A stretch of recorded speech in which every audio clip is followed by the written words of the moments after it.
मनुष्य मानव मनुजा सुख कर हरी गुण गाई मनुजा सुख कर हरी गुण गाई मनुजा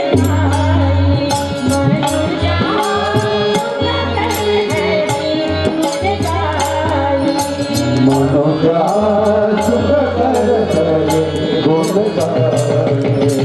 मनुजा सुख कर हरी गुण गाई मनुजा सुख कर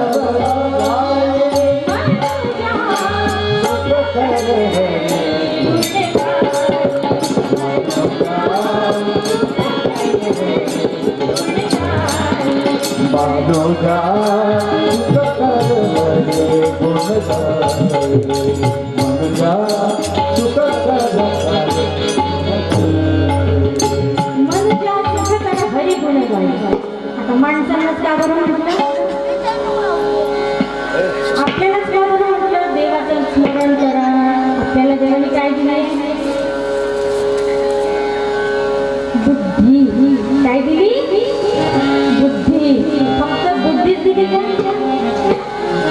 सतत विवेक बुद्धी काय दिली आहे? आपण त्याचा वापर करतो काय? आपण फक्त बुद्धीचा वापर करतो. कशाचा वापर करतो? बुद्धीचा. कारण आपण शाळेत जातो, काय शिकतो? अभ्यास. तर अभ्यास म्हणजे काय म्हणालो?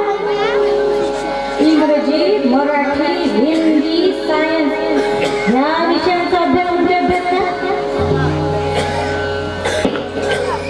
एवढाच अभ्यास आहे का? एक शब्द आहे सर्वांगीण विकास. ऐकलंय का? सर्व अंगाने झालेला विकास म्हणजे सर्वांगीण विकास. त्याच्यासाठी तुमच्या बुद्धीचा विकास, शारीरिक विकास, मानसिक विकास हे सगळे जेव्हा यांनी तुमचा विकास होतो तेव्हा तुम्ही माणूस बनता. आणि तुकडोजी महाराजांनी काय म्हटलं? माणूस द्या माणूस द्यावे मागता प्रभु दिसला हो प्रभु दिसला माणूस द्या माणूस द्यावे भीक मागता प्रभु दिसला हो माणूस मागितलेला आहे. मग जेव्हा आपल्याला सांगितलं देवाने मनुजा माणसा सुख कर हरी गुण गाई, हरीचं नामस्मरण कर, देवाचं नामस्मरण कर. पूजेला बसताना 2 किलो फुलं घेऊन बस. नाही 4 लिटर दूध घेऊन बस महाशिवरात्रीला. तुझ्या महापूजासाठी मनुजा सुख कर हरी गुण गाई. गुण गायसाठी काय करावं लागते? पूजा करायसाठी काय करावं लागते? बोला ना, मी एकटीच बोलू? काय करावं लागते? तरी देवाजवळ बसावं लागेल ना. मग त्याच्यासाठी काय करायचं? फुलं, दूध, अजून अगरबत्त्या नाही एवढे, धूप जाळा. आतमधलं काय?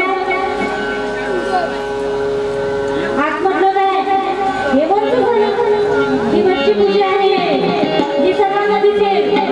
बापरे काय भक्ती करते नाही लंबटिडा महाराज तयारी. इथून काय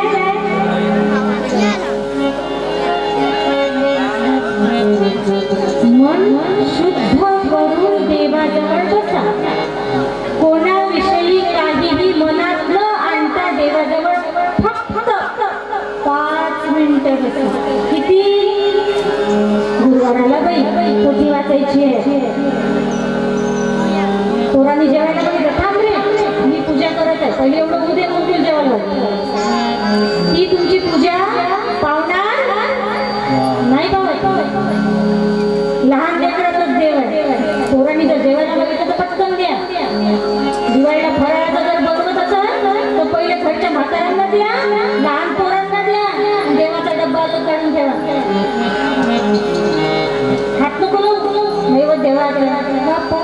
ते जीवन जर जेव त्याच्यात आहे तर त्याला नाही द्यायचं. जेव्हा देवाचं नामस्मरण करतो तेव्हा आधी अंतःकरणाची शुद्धी करायची आणि त्याच्यानंतर देवाजवळ बसायचं. आता अंतःकरणाची शुद्धी म्हणजे आता शरीराची तर शुद्धी माहिती आहे, साबण, लक्स, पियर्स नाही काय काय बनवण्याची साबण लावा. कशासाठी? सुंदर दिसासाठी. मनाची शुद्धी करायसाठी काय करावं लागते भाऊ? खर्च नाहीये. साबण जेवढे विकत येते, क्रीम जेवढे विकत येते तेवढा काहीच खर्च नाही मनाच्या शुद्धीसाठी. तुम्हाला फक्त तुमच्या आयुष्याचे 5-5 मिनिटं द्यावी लागते. एका ठिकाणी बसा, डोळे बंद करा, श्वास घेता ना, असंच घेता ना, कसं घेता बघू, घेता आणि सोडता, अनुलोम विलोम, जसं असं करता ना. हे तुम्ही रोज करा. लहान पोरांना पण सांगते. पूर्ण ध्यान तुमचं इथे लागलं पाहिजे. आता तुम्ही म्हणताय तुम्ही इथे कीर्तन करायला आहे, आता आमचं योगासन घ्यायला आहे, ध्यान घ्यायला आहे. नाही, देवाजवळ बसासाठी मन शुद्ध कसं होईल याच्यासाठी हे 5 मिनिटं खूप आवश्यक आहे. आपले पूर्वज जे होते ना खूप हुशार होते. हे सगळं त्यानंतर लावून दिले नाही. असे तुम्ही एकत्र येता ना, 4 चौघात जरी बसले तरी कशी बसणार? तोय नाही पाठ त्याच्याकडे, तोय नाही पाठ त्याच्याकडे. कशात लक्ष राहते?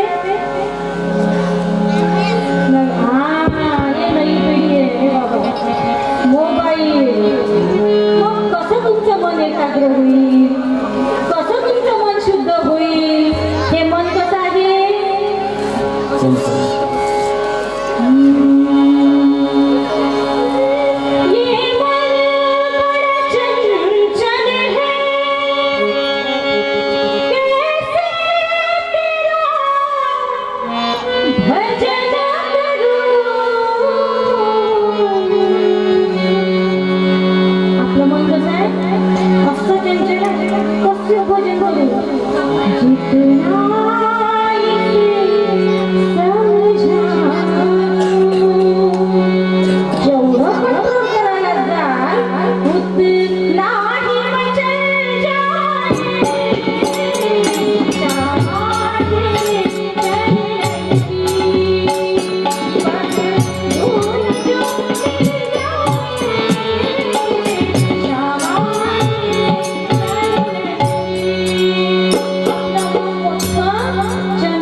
आपल्या गावाची लोकसंख्या किती आहे?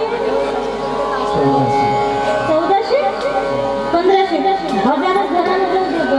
पाहुणे आले ना माझ्या 40 तास घरी पोरगी असून तर आता दुसऱ्या गावची सून आहे ना, माझ्या भावाचा पोरगा आला, माझी सासरी आली.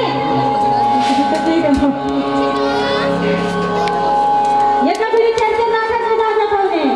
म्हणजे आता मग आता हा मंडपात जागा असायला पाहिजे होती का? तो पूर्ण भरायला पाहिजे होता. भरायला पाहिजे होता का? ते खाली पाहिजे होता. अरे तू बोलत नाही बा. खाली पाहिजे होता की भरून पाहिजे होता ना? भरून पाहिजे होता ना. झोपले असतील घरी पाहुणे आणि त्यांना जास्त करायची सवय.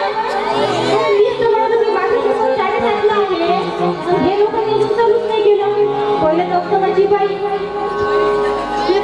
थंडीत कशी अजून उभी राहून. पण शक्ती कुठून येते? भक्तीतून शक्ती कुठून येते? भक्तीतून. भक्तीत जेवढी शक्ती आहे तेवढी कशात असेल? तुमची जर व्हील पॉवर जबरदस्त असेल तर तुम्हाला उठून उभं इथं करते. उदाहरण आहे त्या नाहीये. माझी नणंद मला बघायला आली होती, तिला माहिती आहे माझी अवस्था कशी होती. पण आज मी तुमच्यासमोर तुमच्यापेक्षा 4पट, 8पट, 10पट एवढा आवाज आहे माझा. हा जरी काढला ना तरी माझा आवाज आहे. ही ताकद आहे भक्तीची. ही ताकद कशाची आहे? भक्तीची. तुमची जय